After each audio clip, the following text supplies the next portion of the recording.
Hi, this is Eric Smith. Time to do another quick look video, and I thought I would do it from Joshua chapter 7, verse 15, and the Word of God reads this way. Then it shall be that he who is taken with the accursed thing shall be burned with fire, he and all that he has, because he has transgressed the covenant of the Lord, and because he has done a disgraceful thing in Israel.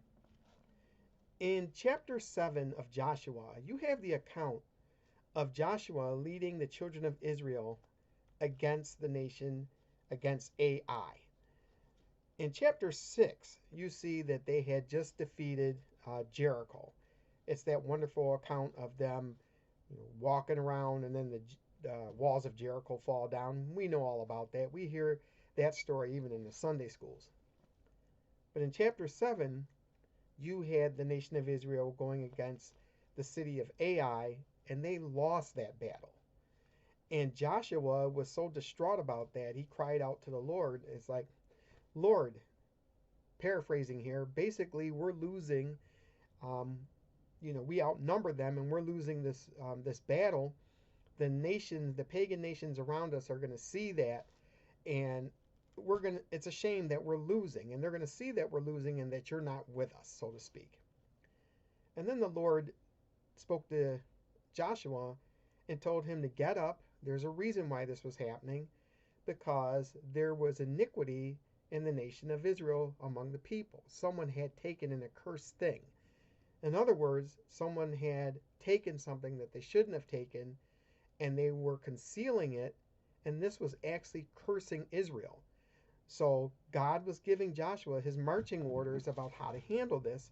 When you get to verse 15, you have the end of the Lord speaking to Joshua. And again, that verse reads, Then it shall be that he who is taken with the accursed thing shall be burned with fire. So God is saying the person that did this, the person that took the accursed thing, is going to be burned with fire. There's going to be a death sentence for this individual. Then it says, he and all that he has. So basically, he's saying it's not just the person that did it, it's going to be anybody involved with him, particularly his family. Then it says, because he has transgressed the covenant of the Lord. Now, this is the reason that it's such a serious sentence, because he had transgressed the covenant, the agreement of the Lord. And then the end of it says, and because he has done a disgraceful thing in Israel. We find out later the person that stole these items that God calls the accursed thing, his name is Achan.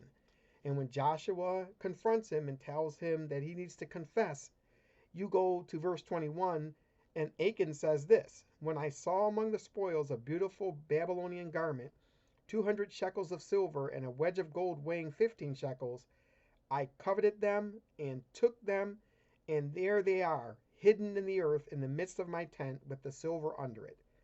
So we notice that Achan did what? He saw what he wanted, he coveted those things, he took it, he stole them, and then he concealed it. This was the heart of the individual. So God's like, you know what? When you find this person, you're going to burn him with fire.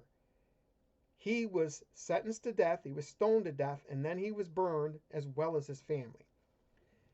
Dear Christian, we can read this account like we read many accounts in the Old Testament, and we start to scratch our heads and go, wow, that seems pretty harsh. One person in the nation of Israel does something, so Lord's not with them during a battle. That doesn't seem right. But our ways of righteousness is not the ways of God. Achan was a wicked person, and his family that was going along with it were wicked as well. Achan just thought to himself, you know what? I saw something, I coveted after it, I stole it, and then I concealed it.